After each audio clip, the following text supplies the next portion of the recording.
বিগত 17 বছর আন্দোলন করেছি। এই বৈষম্য বিরোধী আন্দোলনে 17 বছরের আন্দোলনের ফসল হিসেবেই এই জুলাই আগস্টের বিপ্লবের মধ্য দিয়েই দেশ দ্বিতীয়বারে স্বাধীন হয়েছে। একদিনে দেশ কিন্তু স্বাধীন করতে পারে রয়েছে। আজকে দেশ তারেক রহমান বিগত আন্দোলন সংগ্রাম থেকে আরম্ভ করে বৈষম্য বিরোধী আন্দোলনে সর্বোচ্চভাবে সহযোগিতা করেছে, আমাদেরকে সমস্ত দিক দিয়ে যোগান দিয়েছেন, সহযোগিতা করেছেন।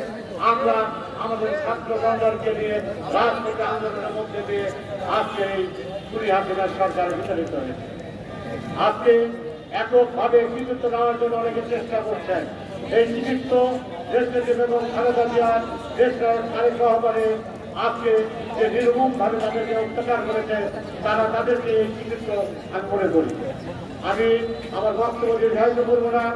আজকে অনেক কষ্ট করে আপনারা বৃষ্টির মধ্যে ভিজে আসছেন, আপনাদের ভিজে